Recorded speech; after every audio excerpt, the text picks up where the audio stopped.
If you are a man who is not disabled, elderly, or terminally ill, being fat is unacceptable. People who are physically fit get paid more than people who are not. Me being overweight is poisoning my child because I'm not giving him an accurate representation of what a man should be.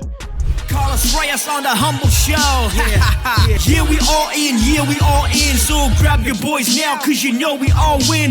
Lift your hands up and give them praise. Blessed every day, full of grace. Yeah, we all in, yeah, we all in.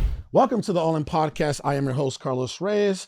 We have a special guest in the building today, one of my dear friends and a person that I highly respect. But before we get to that individual, the usual suspects are here. To my right, I got the most interesting man in the industry, Mr. Zady. To my left, I got Mr. Garret Jors, one of my business partners in the solar space. And to my other left, I got Mr. Phil LeConte. Now, about our special guest. He is the CEO and founder of one of the country's top nutrition companies, Nutrition Solutions, Mr.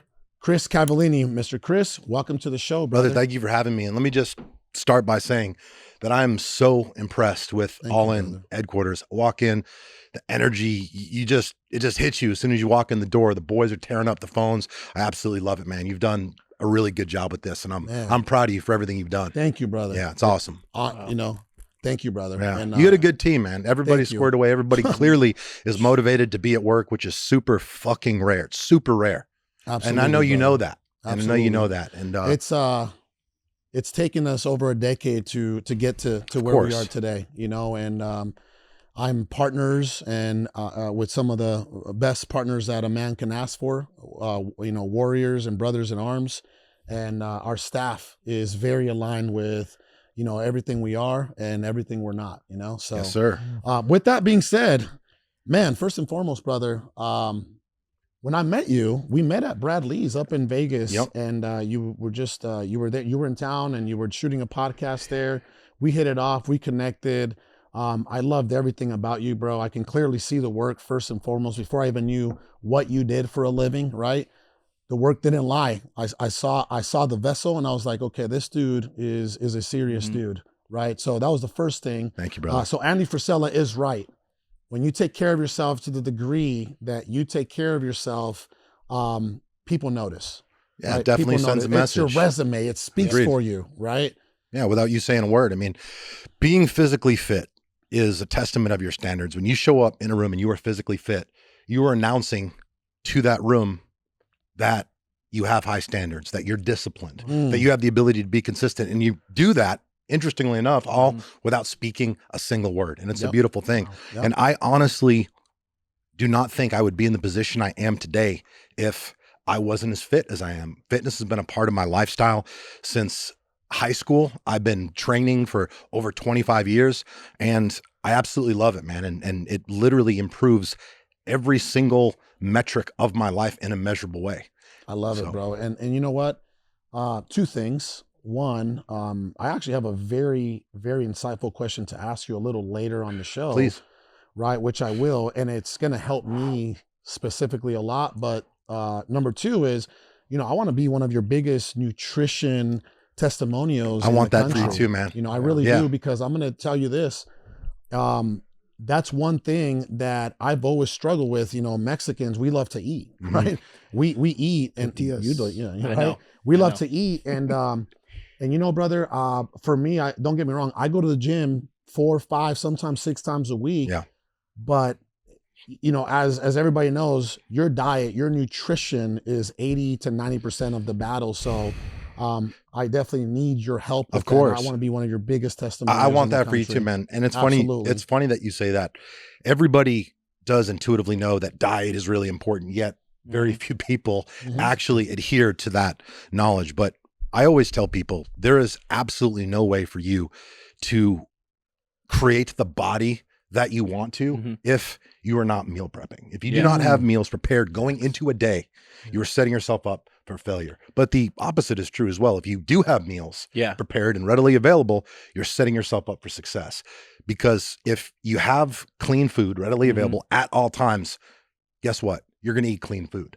But if you do not, and you're grinding, you're working, you go all day without eating, you get super hungry. Usually the first thing that's available isn't something that's going to necessarily move you closer to your fitness goals. In fact, it'll often move you further from. You said that, most people know that they should be doing this. In your experience, I mean, you've been doing this for a while. What do you think the main factor is of why people know they should be doing it but steer away from it? Man, that's a good question. It's very difficult to answer. So we could go two ways with that. We could go the scenario where somebody who is in the gym all the time but still eats like shit, and if that person didn't tell you they went to the gym, or if you didn't physically see them in the gym, you wouldn't be immediately convinced that they do go to the gym at all. In those scenarios, man, I think that it just comes down to a lack of discipline. Yes, it's better that you're going to the gym than not, but it's easy to go to the gym for 45 minutes to an hour a day. The other 23 hours of the day, you have to be regimented and disciplined with the food. And the thing about nutrition and understanding how to fuel your body systematically to just optimize every area of being. I'm not just talking about having a six pack and looking great naked, although that's important because that's directly tied to our confidence and self-esteem and our ability to go and make things happen in the world. Because obviously the more confident and disciplined you are, the more you're willing to take risks and get out there and make shit happen.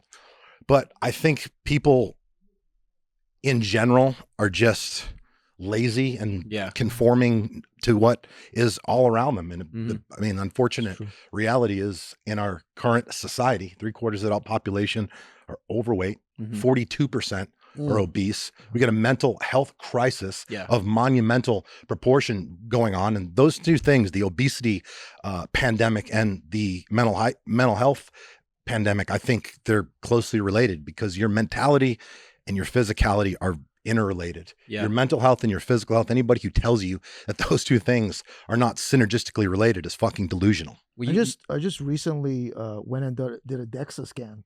So, because I started my journey and I was at 35% body fat, which is technically obese. So I'm looking at the stats and it says that for my age group and my height, I'm in the top 5% of Americans obese. Yeah. It's disgusting. Yeah. When by the way, I want you to know that when Zady was working, he's married, right? I went to his wedding in California. When Zady was working on getting his girlfriend, when I was closing her, he was closing his wife. This dude had a 8-pack. This dude, how many miles were you running a day? 6 miles a day. This dude was running. I was so impressed with this dude, right? And now we're both not where we need to be, right? And we're working on that, and that's why I can't wait to experiment with your nutrition company. But so just on that note, you don't need nutrition solutions necessarily to get in shape. Obviously, it makes the process a hell of a lot easier. And this is just a really important point for your listeners at home. If you are somebody who is not where you want to be from a physicality standpoint, if you're not proud of the reflection that you see when you look in the mirror naked, the best thing that you can do to not just improve your body, improve your confidence, but to improve your relationships, to improve your mood, to improve your entire quality of life is get in shape. Yeah. Because there's a reason why high levels of fitness are directly related to higher income. There's been studies, published studies that show conclusively people who are physically fit get paid more than people who are not. And I get it. Brother, hold on. There's a oof button that I hit when someone drops a dime like that. Right? So you are correlating people that are physically fit to the higher income earners. Is that correct? Well, there's research. I believe it, and I would agree. So what I'm going to do is I'm going to hit the oof button. Boom. And you'll see it right on the show. Yeah. One of the studies that I read suggested that people who are fit get paid on average a minimum of 9% more than equally qualified counterparts who are not physically fit. Matt, you better get in shape, brother. They say that your food, what Carlos said this, he said, your food is your mood. Yeah. And if you're going to digest chemically addictive foods that keep people in this trance, right? I think that a lot of stores, I don't want to say their names, but what do you call it? You call it when you were unconscious? Unconscious. Yeah. When I was unconscious, you just eat everything, right? Yeah. And I think that there are people who hire chemists that they go to and says, how addictive can you make this to where when somebody eats this specific item, they can't let go of it? That's exactly what they do. And that's what they've been doing for 70 years. And the sad reality is we live in a country that prioritizes power over the well-being of its own citizens. Control, right? I mean, there's it's stunning, but there's, you know, certain foods and brands that have the same product in other countries that don't have some of the ingredients that they have in, or they're banned. Correct. Like Russia, all GMOs are banned. Quaker Oats is banned in God knows how many countries. And there's a reason for that. There's a fucking fucking reason for that. But, you know, obviously, you know, I think the last few years, since 2020, I think there's been a collective rise in the consciousness of society. And I think people are starting to understand what is actually going on. We live, without question, the United States is the best country, but it's Americans that make the United States the best country, not the government, not the corruption, not the politics, not the bullshit. I think here more than anywhere else, we focus on eating just to eat, not to fuel the body, pleasure, which is the main purpose of eating. I think what a good way to say it is people need to be intentional about the decisions they're making with the food they're putting in your body. It is in fact going in your body. Yeah. You're putting it in your body. And it's for that reason, as it relates to food, you should maintain brutally high standards, because what you eat influences every area of your being, not just how you look. Again, it's not just about having the strong selfie game on Instagram. Yeah. That ain't it. You said something earlier. Go ahead, Combs. By the way, before you do that, we're so, bro, this is turning into, I can already feel the energy. Like I have so many notes. I have so many things that I actually have to tell him or ask him. Right. And we're all like, no, I want to say something. I want to say something. Right. Which is a beautiful thing, by the way, because that's what this is about. Right. Before you get there, this is what I want to say a couple things. One, I want to be the Jared to your Subway. Hold on. Minus the pervert aspect of the whole situation. Okay. All right. Number two, one of my dreams, brother. Yeah, one of my dreams has always been to for Halloween to dress up like a Spartan, to dress up like Leonidas. That's been one of my dreams now for about 5 years. So you want to dress up like Chris? I want to look like Chris. So what you're saying is, I want to look next like Halloween. Chris. You saw the helmet I have on my desk. I did. I want to have your body use that helmet and maybe wear something that covers my private area, and that's it. You're not going to dress it. It won't take too That's much. it. Right? I love that. By the way, for real. I think your wife will as well. Hopefully you guys, if you guys are good friends and good brothers in arms, you will hold me accountable to that. Right? Yeah. So this is the other thing. You were saying something about chemicals and all the ingredients and how the food is banned in other countries. You know, brother, I am a huge advocate and fan of capitalism most of the time. Yep. Except when capitalism becomes toxic and self-serving.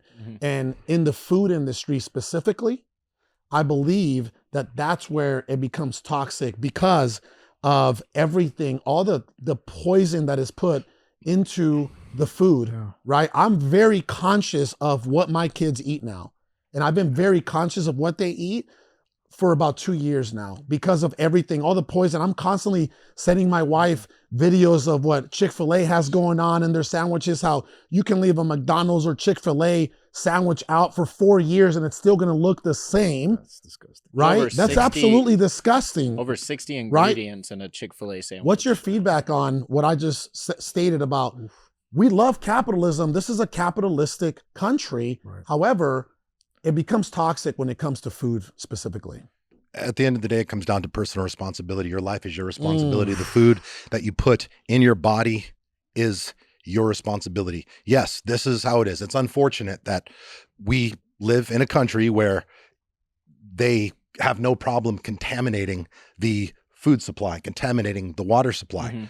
But being aware of that gives you the opportunity and ability to not play that little fucking game. You're not going to change it, right? There's not going to be an uprising where, you know, we overthrow big food and they're too powerful. It's just not going to happen. But It's never gonna happen. No, it's not. No. But having an awareness and taking personal responsibility, that is where the transformative effect will happen. And I think everything comes down to taking personal responsibility. People are like, oh, the complain about the food.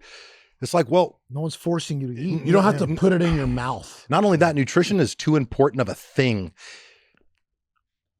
for people's well-being, for their quality of life. I mean, how you eat 100% determines how you look. And what I mean by that is it could either make you look 10 years older than you are or 10 years younger than you are. It's totally up to you. And at the end of the day, when it comes to the food that we're putting in our body, I can't say it enough. You got to raise your standards. I mean, you know, having high standards is important in all areas of life, and it's easier to have high standards in all areas of life than have high standards with this and low standards with that and just kind of be sloppy like that. But I think the nutrition, eating better, that's like the lowest hanging fruit of what somebody can start to do to start getting their life trending in the right direction. Yeah. One thing I love about you is, and I don't know how much you spend monthly now, but I've learned that you make your team, everybody that works with you, they have to work out. Is it weekly? Is it monthly?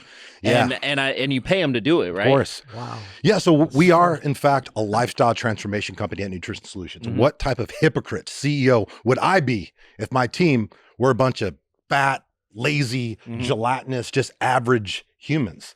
One of our primary core values is lead by example. And yeah, I absolutely pay my team to work out. We do 2 organized workouts per week. They're doing little mini workouts all throughout the day. That was inspired by my time in the military. I was very fortunate to be in a community that prioritized fitness, the Navy diving community, the community I was in for 5 years. Physical fitness, the standards of physical fitness were higher than the rest of the military. And I was very fortunate because every day we would be given like an hour and a half to work out before we actually had to go to work. And the reason they did that is because at some point in human history, somebody recognized that allowing your team to work out is going to create a scenario where you have a fitter, more productive, more inspired team member. And there's 0 exceptions to that rule. So yeah, I wouldn't say I force the team to work out. However, I would say that it's advised. Yeah. And if you don't, I mean, if what are you doing here? If you don't want to take advantage of paid workouts, we give free meals to the team when they're on shift. I have top shelf supplements available all day, every day. They have access to for free. Why would you not do it? Why would you not do that? I got a question. Would you fire anyone if they weren't doing that? It's like, hey, bro, you're not. I was just gonna ask. You're not doing what we need to be doing. Yeah. So you got to go.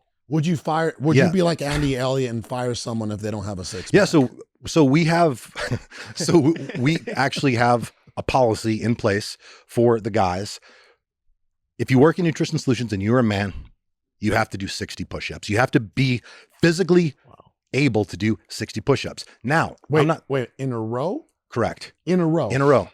Okay. Now, I'm not saying you have to show up day one and be able to do that. Brother, I'm saying in one sitting though, because we had a little push-up competition up in Utah a few months ago.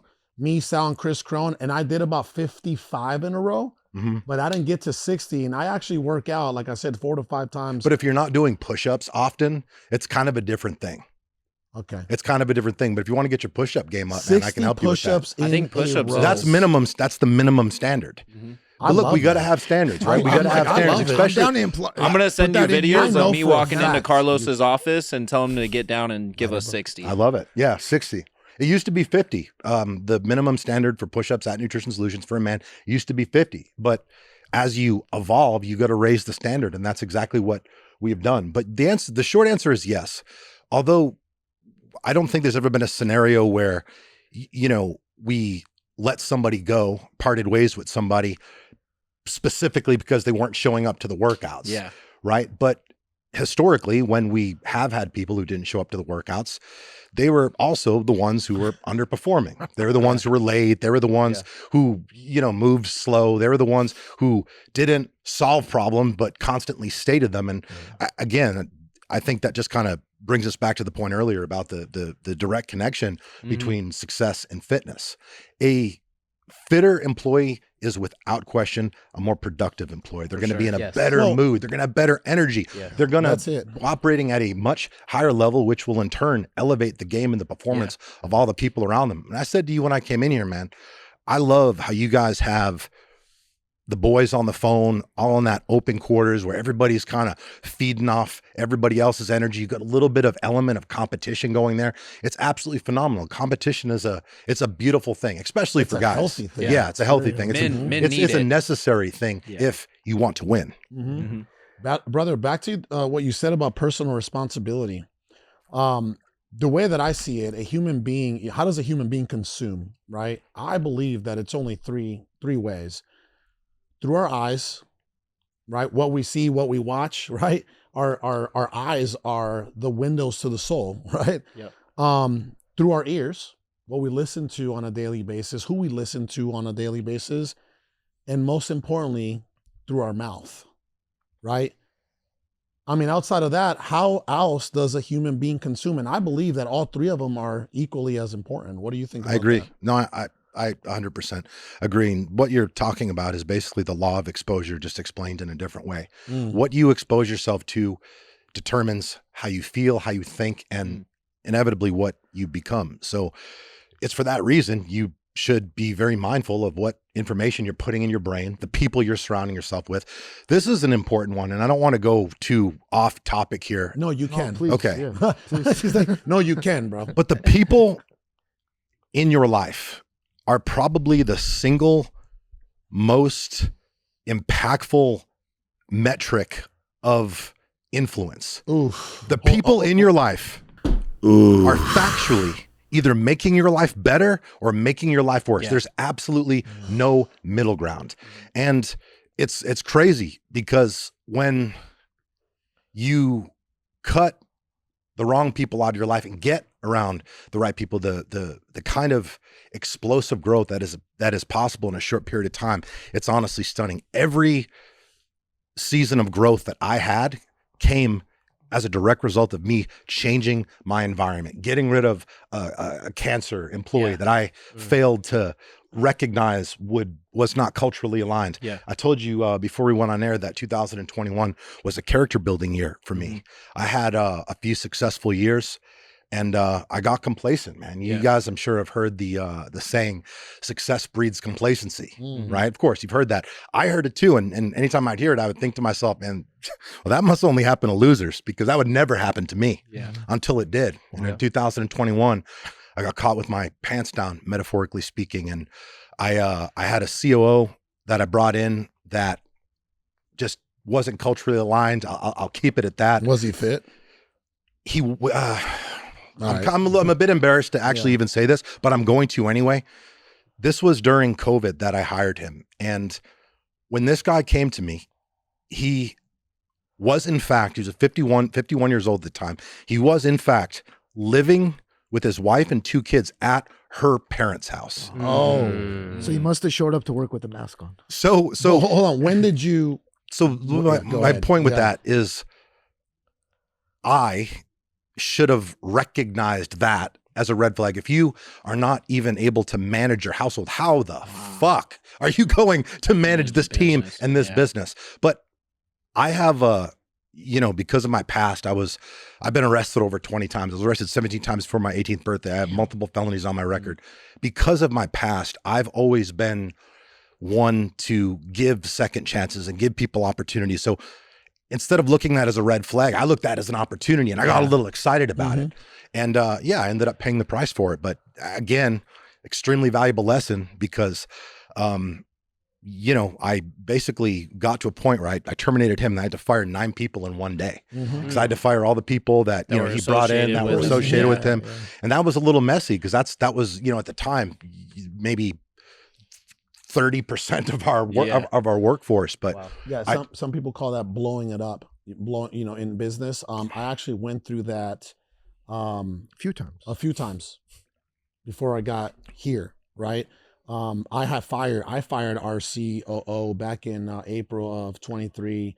I fired our CEO in November of 2023 for not complying with our core values. Yeah. For me, it's simple, by the way. Yeah. No verbal, no written, just walk in. Same. You're out. Same. Yep. Yeah, I mean, he filed the wrongful termination Yeah, of lawsuit course. and They claimed always do. discrimination because of his age, whatever the fuck. I mean, I was the one who actually hired the guy, so Yeah. it didn't really make a whole lot of sense. But I understand why he did that, and around that time, shortly after, when I thought we had weathered the storm, I learned that I had multiple employees that had been stealing from me hundreds of thousands of dollars.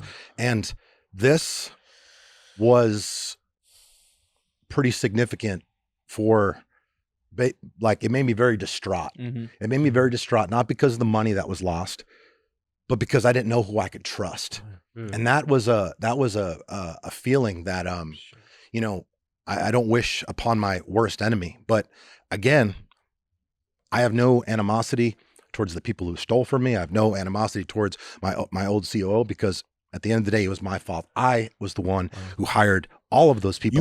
You were a bad leader. I was a terrible. Yep. I've terrible been there. leader. By the way, I Terrible want you to know, Yeah. Terrible. I've been there. I was always a great rainmaker, right? Yeah. And sometimes we get so caught up in the rainmaking and building Yeah. phase that we don't pay attention to the important areas that we need to pay attention to, which is our leadership, Correct. our finance department, everything. Right? Everything. You know, and then by default, we don't even have time to breathe, right? When we're building our businesses, let alone look into everything that's happening in every single angle or every single corner of our business. Dude, that is perfectly said, because when this happened, I was forced to look into the dark crevices of the business, places that I hadn't looked in years or looked at ever. And it was extremely overwhelming. But at the end of the day, you know, it was my fault. I was the one who hired all those people. I was the one who failed to set up the right systems and processes to where I would be able to find out about that in somewhat close. You tolerated, correct. right? I should have there. I mean, this went on, the theft was, went on for over the course of about 18 months. Wow. Okay. So I absolutely should have had a way to be aware of that in somewhat close proximity to real time. That one was on me.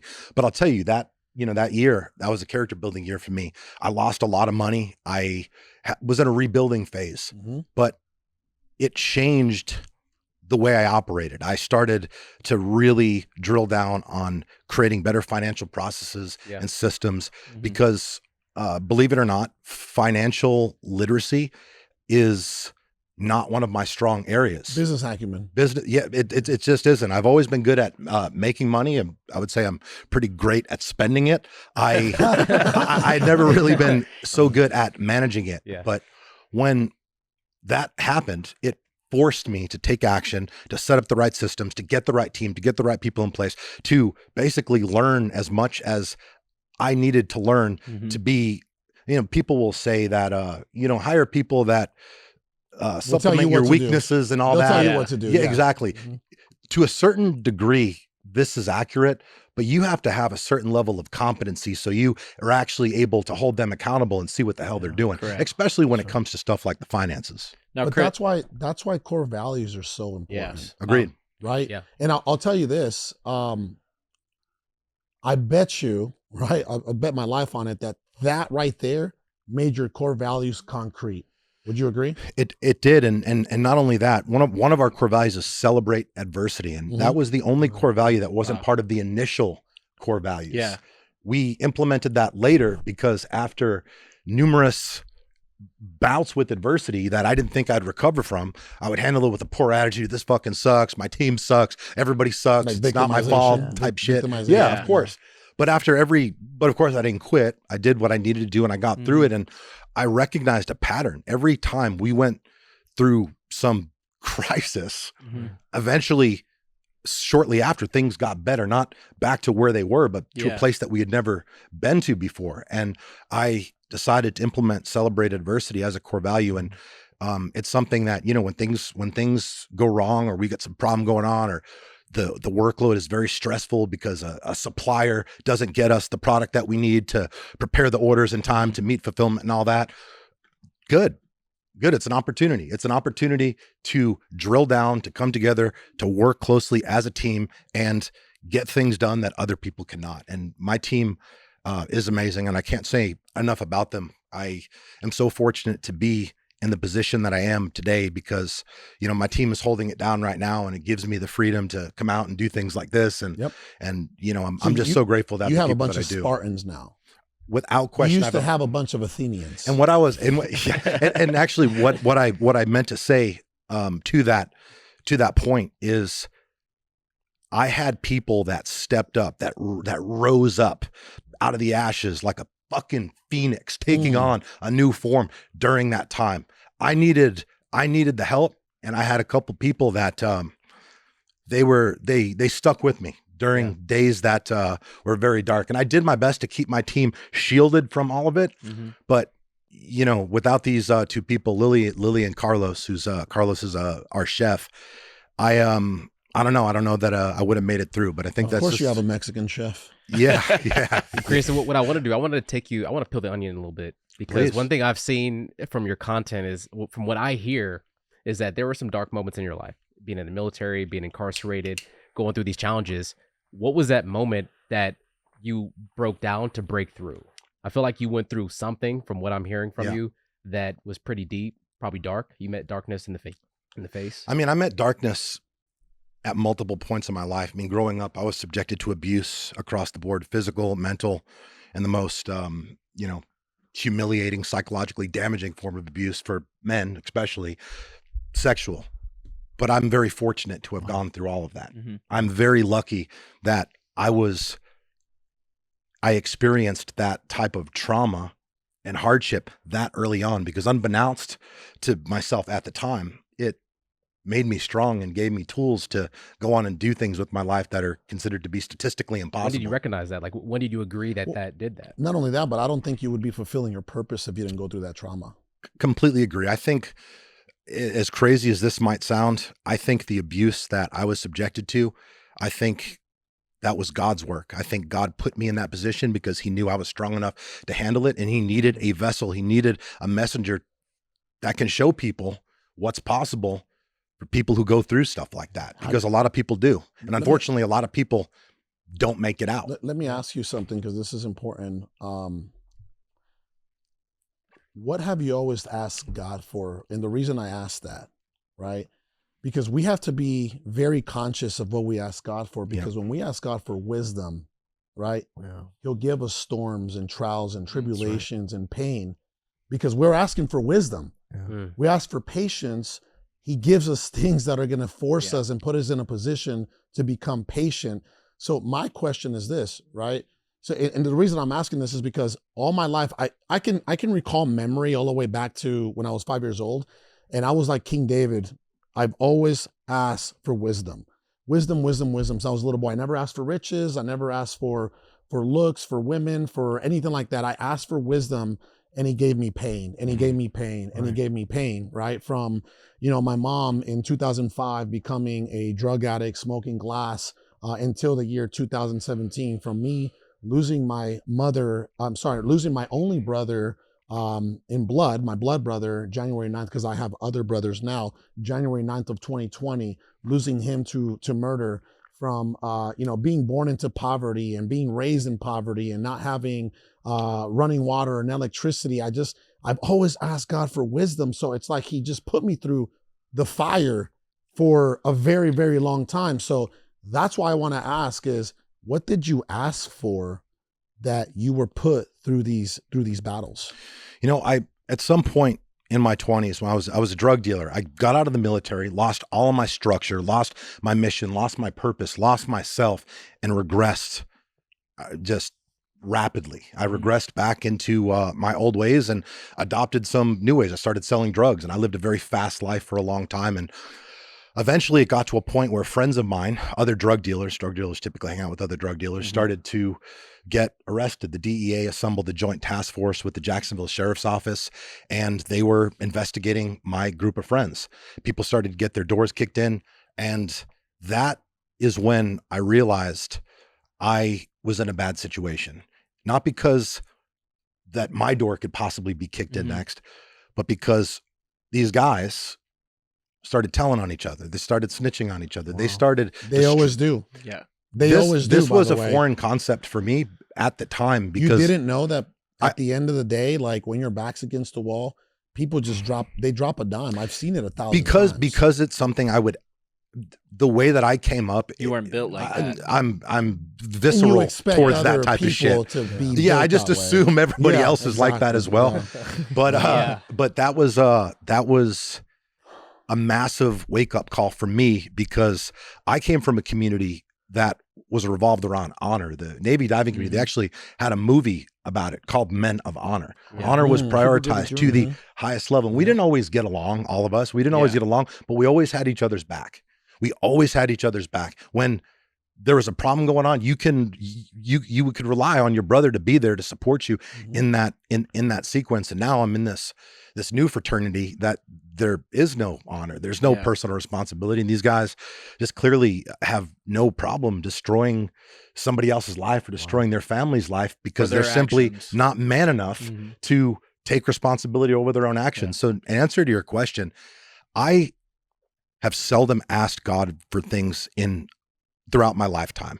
I have found that just by doing the right thing, typically good will come to you and you'll attract good. But during that time, if, I was asking for something, it certainly would have been to point me in a direction, because I had absolutely no fucking idea how to get out. I didn't know. Again, I didn't have a normal job during that time. I had like 6 or 7 years where I just sold steroids. I mean, I was the steroid dealer in Jacksonville, Florida. And I used to tell myself this story, because I've been arrested so many times, because my mom was a drug addict, my father wasn't around. I used to tell myself that because of all these things and because of these issues that I had, that I'd never be able to do something noteworthy or be somebody significant or get a good job or just be proud of myself. Just generational curses. Right? Yeah, it's just bullshit. All those things are true. Yes, my mother was a drug addict. My father wasn't around. I was in and out of foster homes, group homes, jail cells, like all that. All those things are true. But eventually I realized that it was not serving me, using these things as excuses to justify being a complete and total fucking failure across every human metric. So I flipped the script, and I basically, instead of using all those things as reasons why I couldn't, I basically decided this is why I must. Were you selling and using, or? Oh yeah. Oh yeah, I was an ambassador of my own product, of course. So what are you talking about? I was the main influencer. Brother, you weren't listening to Biggie back in the 90s. Don't get never get high off your own supply. Here's another question. How did you stop using? If you saw what it was doing, and it's building your body up, like what transition for you to stop using the steroids? Selling it is one thing, but stopping it is another thing. That's that's mental strength. Yeah, I haven't necessarily stopped. I take testosterone. I'm on testosterone replacement therapy. I have been since 36. And shout out to I'll be honest. These days. Yeah, but I'll be honest. Once a year or so, I'll do like a blast, which is a combination of different steroids. If I have a photo shoot or a vacation, normally those two things are kind of synergistic. Yeah. Do you think you're pretty dialed in when it comes to knowing, like having the right knowledge to not put your health in, of course, in long-term jeopardy? Well, yes, because I get blood work done quarterly. And when I take a cycle, I'm doing it no more than 8 weeks. Very, very short. I take a moderate amount. I know what compounds. You don't overdo it. I don't overdo it. The side effects happen either if you're taking too much or you take it for too long. Yeah. Wow. And because I'm a old man now, 41. No, you're this not. Bitch. Tell him, Garret. Tell him. You're 41 years young. You've only had 41 trips around the sun. Yeah, right? it's true. Well, but because I've been around the sun 41 times, I've learned a thing or two. So if I'm going to do something, I make sure to do it responsibly. I get my blood work checked, and obviously health and optimizing my longevity is of the utmost importance to me. And by the way, respect, first and foremost, love, respect, and honor for you to even say that, because, this is just my crazy, I'm a little bit of a conspiracy theorist in some ways, but I'm because you're a smart guy. Thank you, brother. I'm definitely a creative. Skepticism is a sign of intelligence. Yeah. If you ask the guys here, thank you, brother. I'm a very creative individual. I've always have been since I was a little boy. This is how I got here, right? One of the reasons. you know, I always tell people this. I say, you know what they should allow professionals to do? They should allow professional football players, and, you know, especially professional football players for sure, to do whatever they need to do, because professional football players, in my opinion, are modern. They're the modern day. What do you call it? Gladiators. Gladiators, right? Professional football players are the modern day gladiators. UFC. Why do you think people go watch these athletes on the basketball court or on the football field? They're the modern day gladiators. They should be allowed to maximize their potential. They should be allowed to get every single drop that they can out of themselves, right? To do what they got to do. And again, it's personal responsibility. Who are we to tell them that they can't, right? We pay to go see them already. So I just want to let you know that that's kind of where I stand on that issue. Well, I'm going to take it a step further. Yeah. Okay. Well, first of all, I completely agree with that. And is that me being crazy? No, not at all. Because I've never said that out loud and in public, but I always talk about that because I would love to see somebody like a LeBron James, like, oh man, he's able to do that at that, you know, with his at the natural state. I wonder what he can do at a heightened state. Yeah, you know? and this is what people don't understand. The use of testosterone and hormone replacement therapy, it gives you the opportunity to optimize your hormones, to have testosterone levels of a 25-year-old man, of a 21-year-old man later in life, in your 40s and 50s. And this is a very valuable currency. Testosterone is a man's most powerful weapon. And you know, you had mentioned as long as there was a level playing field and everybody could do it, then it would be completely fine. And I'll take it a step further. I personally think that police officers and special forces should firemen should not just be able to do it, but be required to do it. Be required to do it because look, at the end of the day, if shit goes wrong and there's a worst case scenario, do you want some fat, sloppy cop showing up to the scene, trying to pull up his pants, can't even run 30 seconds without being out of breath? Or do you want the guy who's strong, who's fit, who has a command presence, who clearly is an individual? I actually expect that out of them. They have to save lives. I expect that out of them. By the way, I agree. And I know that our viewers and listeners, some of them might be like, man, these dudes are crazy. No, only the obese ones. Well, I think that's because a large contingent of society, and I see this in my comments a lot, steroids has been villainized. People, it's crazy. We have been demonized. Demonized. That's a much better way of saying it. Yeah, you nailed it. The fentanyl epidemic is killing. I don't know how many people. I don't know the stats on that, but I know fentanyl is a problem right now. I feel like steroids get more hate online than fentanyl. So it's absolutely bizarre. So and the thing is, you know, people love to give themselves an excuse to justify not being, oh, you only look like that because as if you didn't have to do the work. I see it in the comments, and you know what? I don't in your comments, and I don't care. Chris, I have a question, just because, you know, for me, similar story, arrested 11 times as a youth, group homes, boot camps, juvenile prison, incarcerated 3 years as an adult. And there was a certain point where I didn't have full accountability. I know you didn't grow up with your father. He wasn't there. I believe he left before birth, correct? And so my question for you, for the men that are listening to this podcast, what was it for you to say? Was it the military? Was it your own personal belief? Because you, at some point, you weren't taking accountability. So what made you switch to where you started to take full accountability? Because at one point I had to do it because I was just not being successful by playing the victim.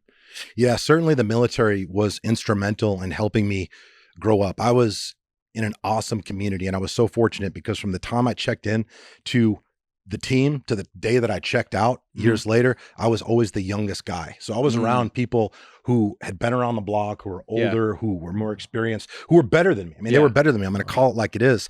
And, you know, I was a young hothead. I had a chip on my shoulder. I was right out of dive school. I thought I was something because I made it through the training. It's hard training. 70% of the people who go to the training do not make it through for one reason or another. So I thought I was the shit, showing up there, young guy. And I got humbled quick, and these guys put their foot in my ass as often as it was needed, and it was needed a lot back then. But one of the main things that I learned early on is the importance of personal responsibility. One of my first bosses in the Navy used to tell me, look, nobody's coming to save you.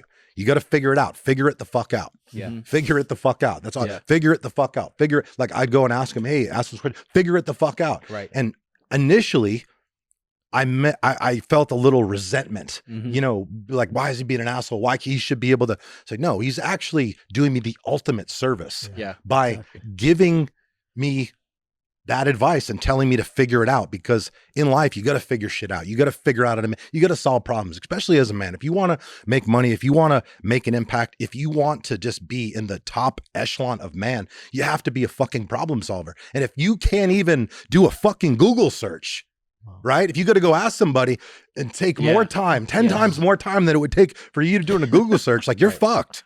Well, especially now when we have ChatGPT and all these other resources, especially for the youth right now. And I think it's important, the personal accountability. That's why, because right now we have a bunch of men that don't want to be men. They don't want to take personal accountability. They don't want to rise, and they don't want to set the bar and then raise it. And so that's why I was more so curious, because you do see a lot of men that go through the abuse, they go through the system, and a lot of the times they don't know how to take personal accountability. But what I will say is I've been blessed enough to see men that have gone through extreme traumas, had horrible upbringings, Carlos, yourself, men around me. And the number one thing that I've seen that was an indicator for their success is everything was on their shoulders. Yep. Yeah. When I was in my 20s, and basically at that point where I realized I needed to make some changes, and I had absolutely no idea what it is that I could do, but I did intuitively feel, and this is actually kind of interesting, I felt like I was put on this planet to serve a higher purpose, but I truly had no idea what it was. Now, the reason I say this is an interesting thing is I don't actually know if I intuitively believe that, or if that was just something that I said over and over again to the point where I actually started to believe it and believe in it.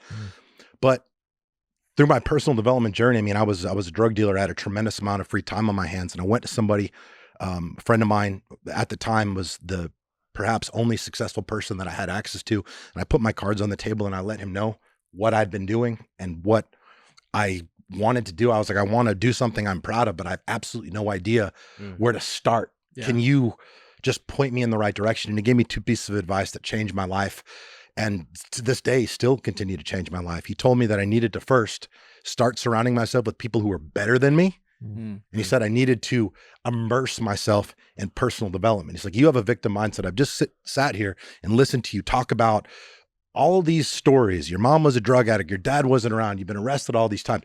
Like you're saying all these things as if like you're wearing it on your sleeve, like a badge of fucking honor. And honestly, his words, it was like a punch in the gut, but it was exactly what I needed to hear. And I started to immerse myself in the books. I mean, I had a lot of free time on my hands. So I started to read everything and anything I could related to becoming a better man. And through the pages of the personal development books that I read, I started to understand how to sort out a victim mindset and started to understand that your mind, you're in control of your thoughts, and what you think shapes your reality. Yes. So through the personal development, I mean, I've read over 1,000 books. I'm not sure if you guys know that that's kind of one of my little claim to fames. And what I would like to say about that is it's not a flex, because one of the things that I learned from reading over 1,000 books was the fact that it was actually a huge waste of fucking time. What I should have done, and it took me reading over 1,000 books to realize I would have been better off reading the same 10 to 15 books over and over again. Because when you hit a different level of consciousness and you are a more evolved individual, you're going to receive things a bit differently. But you know, we've talked so much about men, and we've talked to men, but I want to switch it up and talk about the women for a second.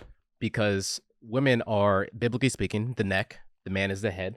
And a lot of times there's a lot of women that look at their men and say, I love how you look.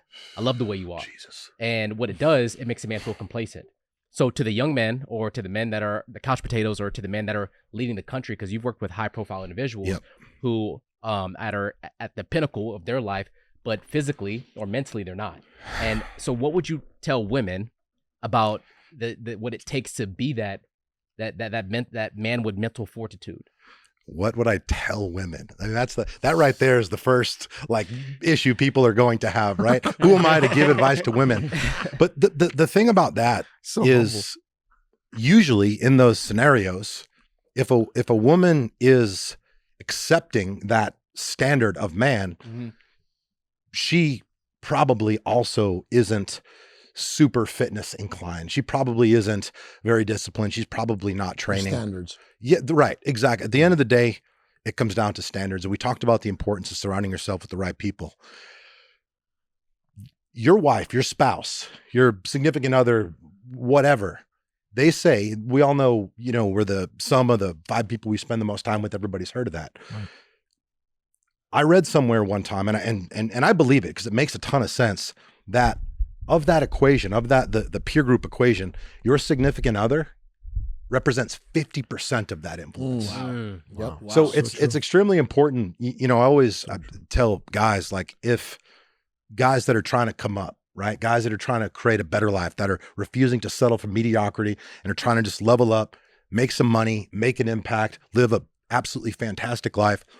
I always tell them, if your girl is anything but your biggest cheerleader, she's got to fucking go.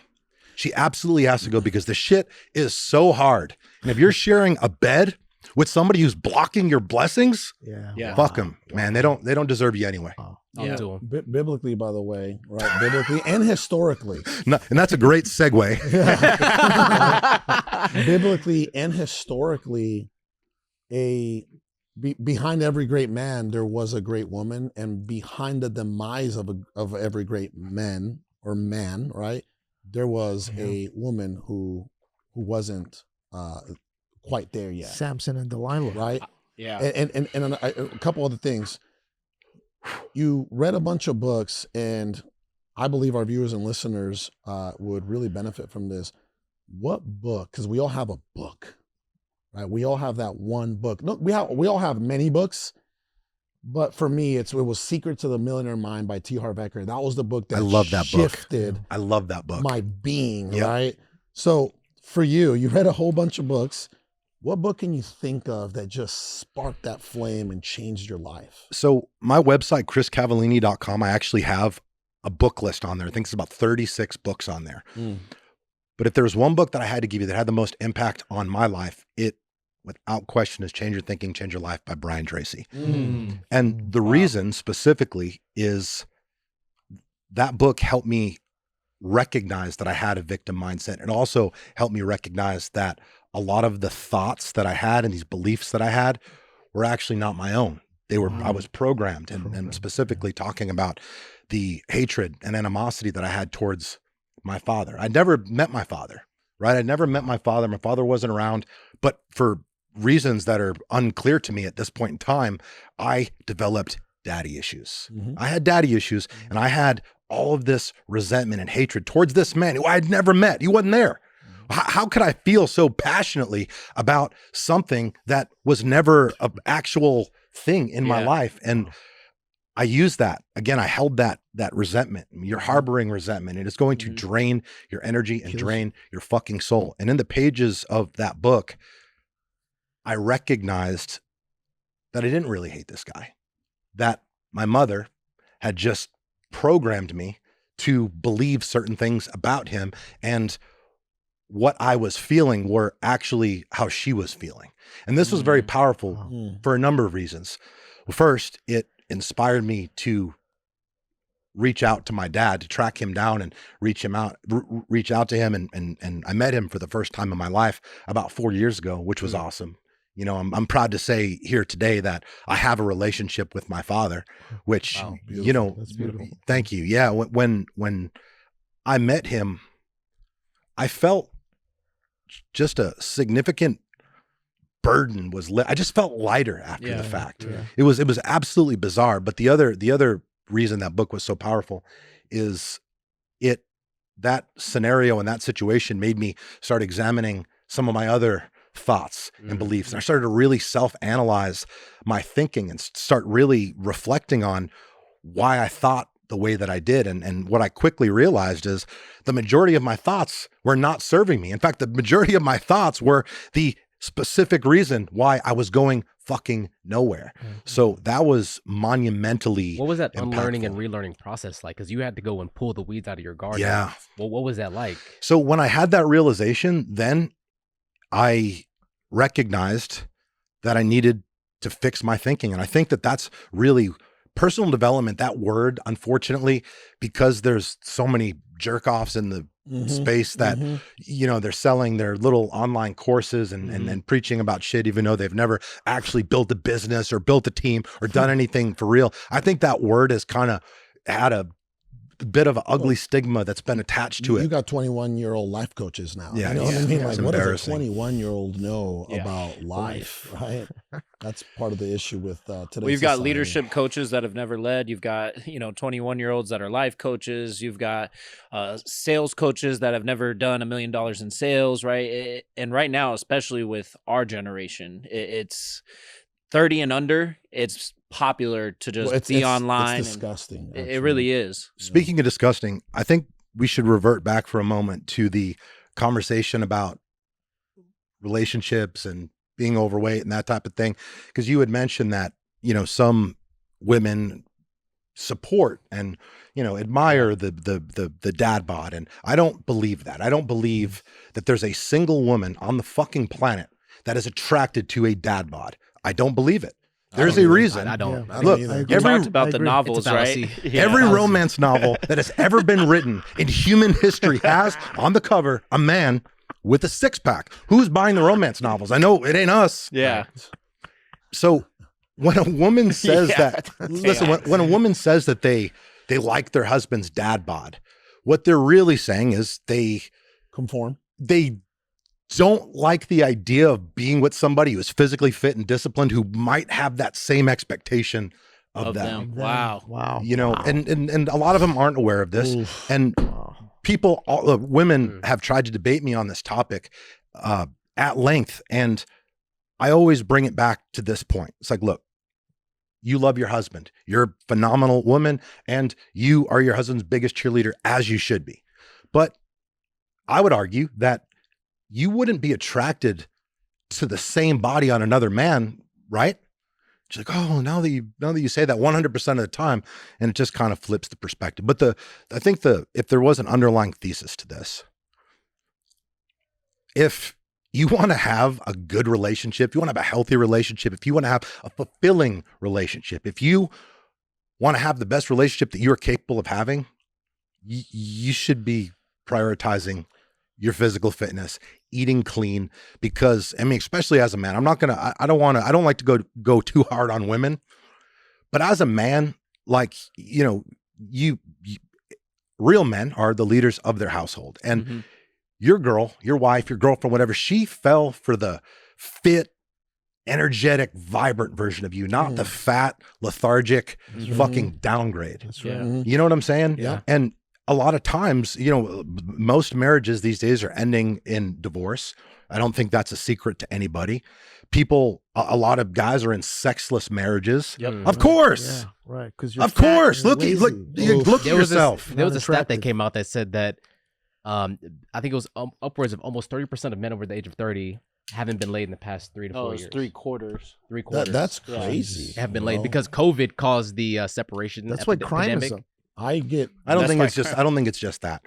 I think it's a combination of the, you know, people under 30's addiction to social media, and that's how they're interacting, right? that's And you know, when you get in a real world scenario, when there's a female there, like, you don't know what to do if you don't have the confidence, if you don't have the communication skills, if you don't have look. If I'm just going to come out and say it to the young men out there who aren't getting sex, if all you're doing all day is jerking off to fucking Pornhub, Yeah. you will never have that masculine energy that is needed to approach that good-looking girl who's probably way out of your league Yep. and throw whatever game you can at them. Like, you have to be willing to you have to be a little horny to do that, to put yourself out there like that. And to back what you said, Hinge had the data came out. Come to find out that 95% of women on dating apps are going after the top 5% man. Of course. 5'10", $100,000, fit body. And that means that 95% of men aren't being seen on the dating apps. Yes. Well, hold on. I got news for you. Hinge is not designed for you to find your soulmate. Hinge, do you think the platform Hinge will survive if people just constantly find a relationship on Hinge? No. Yeah. It's designed for you to not find your ideal other person, or else you're off the platform. Think about it, right? Like that doesn't make any sense. Yeah. So I got a couple things. Yeah, please. Hey Matt, don't kill me for this, but this is getting too spicy. We're gonna have to go a little longer. This is bro. This is good. Is that okay, Right? Matt? This is juicy, Thank you, bro. brother. So We appreciate that. yeah, thank you, brother. So a couple of things. By the way, I got some stats for you. Cool. According to the CDC, 150 people die every day from fentanyl. Right. Also, America is the most obese country in the world. Okay, I don't know how many countries there are in existence right now, but we are the most Congratulations, obese, America. Right, we're the most obese country in the world. Brother, can you imagine? By the way, so I have a business in a couple of foreign countries, and part of the requirements in that country is military service. That's right. Yeah. Can you imagine if America had a requirement of some type of physical criteria or obligation? Can you imagine who and what we would be? Because I remember before I came to this country, when I thought of America, I thought of a strong warrior-like nation. And statistically, and according to the data, we're far from that. Yes. Right? And it's getting And not only that, we're far from that. I just read that actually America is no longer in the top 20 countries of happiness. Wow. So, I mean, which again the should come as a correlation, surprise to right? nobody. Yeah. Yeah. And back to what you were saying about relationships, a couple of other things that I wanted to comment on that specific subject was one, so you don't believe in women, justifying being attracted to their significant other, when they say things like, "Oh, baby, you're chunky but funky," right? Or, right, "Oh, Who baby," says that, bro? What? or, "Hey, baby, it's November, it's big boy season," right? Like, so you don't believe. Okay, first of all, you don't believe in that, Big right? boy season. And it's big boy season, right? One thing that I've noticed, by the way, is, have you noticed that in a relationship, many times that couple becomes complacent, that couple conforms, that couple settles, and they both, when they met, they were one person, right? They looked a certain way, they behaved a certain way, right? During the dating period, right? That's when you're kind of peacocking, you know what I mean? But then as the relationship prolongs and it continues, people begin to become lazy. And then if something happens, if the relationship falls apart, what is the first thing those two individuals go do when that happens? They get fit. They get back in shape. Yeah, so true. They get back in shape, right? To get back in the game. They get back in the game, to get back in the hunting season, right? Now, if you think about it logically, it doesn't make any sense. Why, if you really love that person that you claim to love, why wouldn't you want to be your best? Absolutely. If you actually care about your wife, your husband, your children, you should want to be the fittest, healthiest, best version of you, because the fittest, healthiest version of you is the best version of you. And there's zero exceptions to that rule. 79% of Americans get zero exercise. Zero exercise. I know it's pathetic. It's just stunning to me. And, obviously with the obesity epidemic, where we're at with that, everybody's fat. So it's like, oh, everybody's fat. So people aren't even recognizing the comparison, right? If you're not constantly comparing yourself to people on social media, right? If you're constantly comparing yourself to your family or your peers, you're like, well, everybody's overweight, we're good. Well, and also we're in an acceptance culture. It's like, bullshit. oh, you gotta love me. It's like who I if am, I love you, I'm gonna call you out. Correct. True. Yeah. If I love you, I'm going to shame you. You know, shame gets such a bad rap in Shame. society. You know, shame. You're in a Spartan culture. Shame culture was part of every single one of the most feared dominant warrior cultures in human history. Alexander's Macedonians, the Spartans, the Greeks, all of them maintained a shame-based culture. And what do I mean by that? They were unrelenting as it related to the standards that they had in place. And if you were not up to standard, then you would be shamed until you fix that. Yeah. And honestly, that's Or you just wouldn't be. correct. You know, like you just wouldn't be a part of the culture. And in the community that I you was have in, no place. the Navy diving community, there was a shame-based culture there as well. Like if somebody wasn't performing up to standards, people, they don't come in like, oh, hey buddy, let me move over. Let me show you how to do that. That's not the way it went down. Yeah. It was tough love. I mean, but tough love, the thing about tough love, it's love. You should see my household, brother. You can only imagine. You guys know my wife very well. I don't even call it shame. I call it accountability.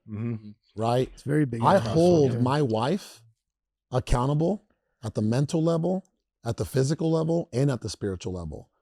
My wife and I are raising our children, right?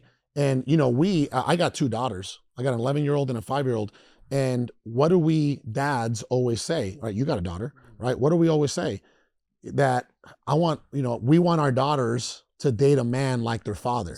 Yes. Well, that goes, right? That goes all across the board. Yes. Mentally, physically, and spiritually.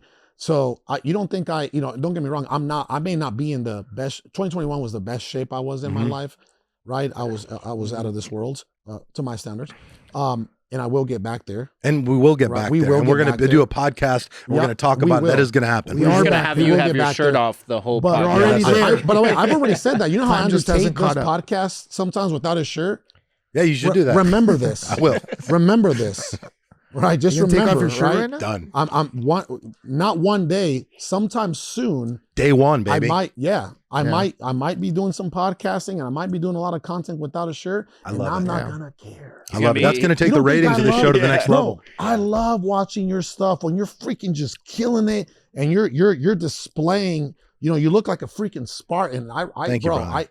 I got that warrior inside me, just like you, right? I think. No disrespect to you, you're more like a monk, but you know what I'm saying? Yeah. Well, I think that if you do have the warrior spirit, you like to see other warriors, right? You admire it. And for men, it's not just about being fit. It's, are you capable? Correct. Are you capable? Are you capable to take care of your family? Are you capable to help them in a time of need? Are you capable to lead even? Because if you aren't physically fit, if you aren't disciplined, then I would argue that's why your woman probably doesn't let you lead, right? Yeah. So it's both sectors that you have to look at. You have to look at the man, you have to look at the woman, but ultimately your woman is your accountability. Right? You're the one that you are supposed to be leading your woman. So if she's not living up to your standards as well, that's your fault. Facts. I think it's like going to the beach. If you go to the beach, why would you give your woman the chance to look at another man's body when everybody should be looking at her man's body and wishing that they had what he had? Oof. The biggest change for me was I remember I was at home and my son just turned 1 and I had my shirt off and my son is looking at me like I'm a god. My son is looking at me like I'm everything in the world. But I didn't want my son to look at me and be like, oh, this is how I should be. I should be fat and obese. That's the best way for me to be because this is my example of my father. So it just made me think, I'm like, wow, literally me being overweight is poisoning my child and poisoning his future because I'm not giving him an accurate representation of what a man role model should be. Yes. That kid's probably going to grow up idolizing somebody else. Yeah. Not me, because he's like, oh, that guy's physically fit. My dad's a fat ass. He's probably gonna grow up idolizing Chris. Right. Not anymore. I made the change. You are making the changes. Something I do. My son's only 8 weeks. I'll get a jump rope. Oh, congratulations, man. Thank you, brother. Good for you. It's been it's definitely changed me as a man. one thing I do, I get the jump rope first thing in the morning, and I jump up in front of him. I do push-ups in front of him, that's dope. jumping jacks in I front of love him, that. and he starts to raise his hands to move because I want him to get programmed into activity. Yeah. One thing that my spouse knows is that my son loves movement. I get home, I grab him, we're going to walk. Right, we're going to walk. I want to see his dad moving consistently. Well, things are caught, Not not taught. taught, right? Yep. And look, I'm just gonna go ahead and say this because it needs to be said. But using your kids as an excuse to not work out and not prioritize your fitness, that is the most dishonorable thing that you can do as a Absolutely. fucking man. It is disrespectful, and it is a disservice not only to yourself but to them, because your kids are gonna do what you do, not what you say. They're gonna watch what you do, right. and they're gonna act accordingly. And if all they see is you coming home after a long day's work, having a few beers in the fridge, laying on the couch, eating Doritos, watching TV, just being a fat sedentary piece of shit, then guess what? Oh, I love this. Guess what? Eventually, that's going to be them in 20 years, 30 years. Poison. Yep. Yeah. That's your legacy. Brother, If you are a man who is not disabled, elderly, or terminally ill, being fat is unacceptable. It is unacceptable. Period. Let me go in on that real quick, right? I was thinking, I'm like, as a man, as the head of our household, right? If someone comes and disrespects your wife, can you step up as a man and take care of it? Number one. Yeah. Right? Does she have the confidence in you as a man? Do you have the confidence in yourself? Oh, yeah. Oof. Right. That button's Number getting one, used. right? This is the most time it's been used, by the way. Congratulations. Awesome. Thank Bro, you. I'm telling you, brother, I've been a part of different shows. I've done shows with Brad and Andy Frisella and this is by far one of my favorite shows right now ever. Great Awesome, topic. man. Great So topic. brother, flowers to you. Thank you. So one, right? Can you step up as a man? Do you have the confidence in yourself? Does your wife have the confidence in you? Does she feel safe and protected around you? That's number one. I know my wife does, right? Number two, if someone tries to kidnap your son or your daughter, can you chase this person down? Or you can Can you get tired. protect? Yeah. Right? If the answer is no and no, then you may want to get with Chris. Well, I would also argue that you'll never get the softest version of your woman unless she feels like you can protect and provide for her. Agreed. Yeah, she's gonna be in her masculine. Well, what? That's right. She's gonna be in her masculine if you're in your feminine, Oh, because you're gonna activate your estrogen when she activates his testosterone. So now you have the opposite effects happening in the household. I get a lot of hate online because I put out a lot of content of me coaching my team, and there are some workouts that I I do. love the hate you get on social media, bro.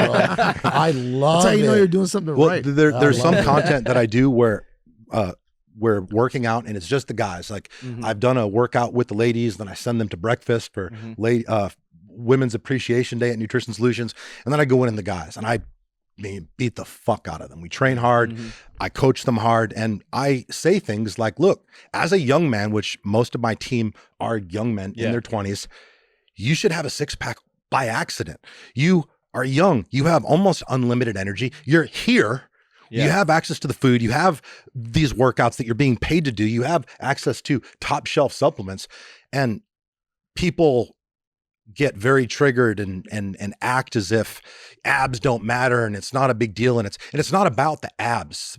What they fail to recognize is if you have abs and you're not like a crackhead, right? It's obviously a result of you working hard and being disciplined for a consistent time period, a long enough time period to facilitate that result.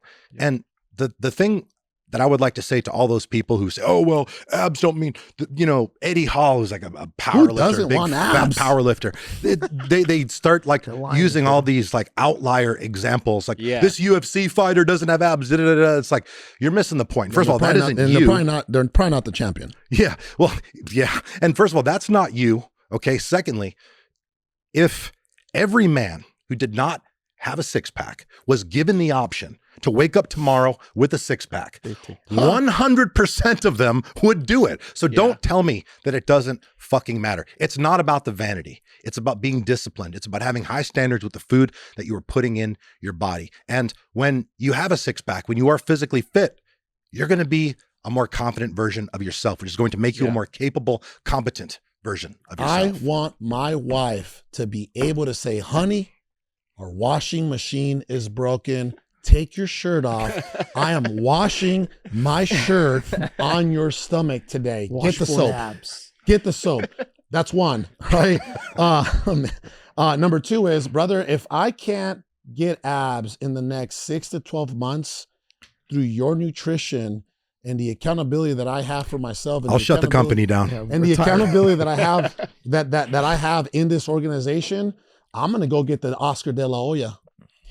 Oh, we talked. Yeah, we talked about the Oscar de la Hoya this morning. Wear a bra? I'm gonna wear a bra. That's what he did. No, That's what he did. Look, let's just talk tangible. Do you know what I'm talking about when I say I'm gonna go get the Oscar de la Hoya? No. Based off the way you're saying it, I would assume he got some. He got abs implanted, Oh, and geez. you know, don't get me Wow. wrong, they look good.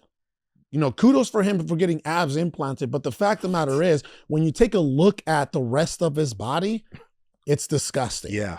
Chris, what do you think about these weird fads on the internet about bodybuilders? I heard two of them, which I can't even comprehend. Mm-hmm. One of them is there's people saying, "Oh yeah, you need to drink breast milk," and the other one is you need to drink urine. It's good for you. It's good for your body. Like, where does shit come from? Like, where do you think that? You know, if people are doing that and they're getting results, awesome. I could give you 100 other things that you can do Before drinking your piss? before reverting to drinking piss. Hot And PT. yeah, the milk though, I understand. I mean, the milk obviously would be extremely nutrient dense, so I could see how that would be beneficial and advantageous from a health standpoint. But again, there's other ways to do it. But I know we're almost out of time here, but I would love to talk specific, tangible action steps that you're going to take to facilitate this result. Let us Because have Halloween. Can we do that Yeah, now? let us have that's it. what I'm, Yeah, yeah. Oh, yeah. Let us have We have the the recipe. simplest. There's people listening and watching out there, and they're probably gonna need.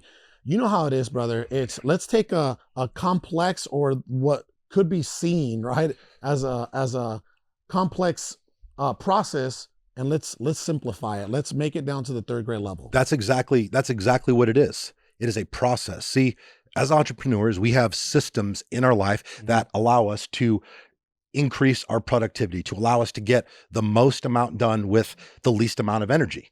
So as a busy person, which most of the people who are listening to your podcast, they're likely very busy, on the climb, trying to grow, trying to become something more.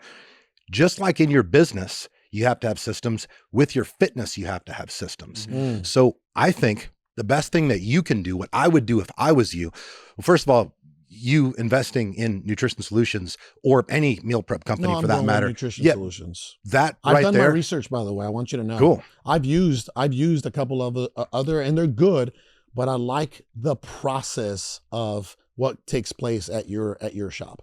Yeah, and we have the highest quality food anywhere. know. I've done my Elk, where research. things elk, Yeah. venison, bison. We even have organ meats on our Yeah. menu now. We try to just be very unique and on the cutting edge of nutrition. But I the love other it. thing that I would do if I was you, and what a lot of people watching this could do and should do, is invest in a personal trainer. A lot of guys look at that as like a badge of dishonor, like, oh, I'm inferior. It's like, no, you're smart, you're intelligent, you are accountable, Accountability. because it's not that they need to necessarily teach you how to work out. And that's what a lot of people think. Oh, I know how to work out. It's like, well, why ain't you then? Yeah. But it holds you accountable, not only to the workouts, but to a higher standard of output. Because when you're working with a trainer, you are without question going to train harder than you train by yourself. Correct. That is just human nature. So having somebody to not only hold you accountable, but to push you out of your comfort zone, by doing those two things, by using a meal prep company where you at all times have clean food in your fridge, ready to eat in 2 minutes, and having a personal trainer, you are essentially forcing the result that you're after. It is a process. It's a system. It's one that you do not have to think about. When it's time to eat, you reach into the fridge, you heat up the food, you eat it, you get back to what you're doing. You're fueling yourself systematically to optimize your being. not just arbitrarily eating haphazardly throughout the day when you get hungry and, Yeah. As we wind down, by the way, I do have 2 last questions for you. Yeah, please. But I also want to state that, I'm a man that loves hard. I work hard. Yeah, you do. Why are you laughing? Because I already know what's coming.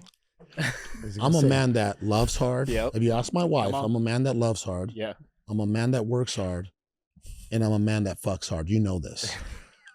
Okay. Now it's time to put it all together. But 2 last questions here, brother, is number 1, and I think we're all very curious to know this.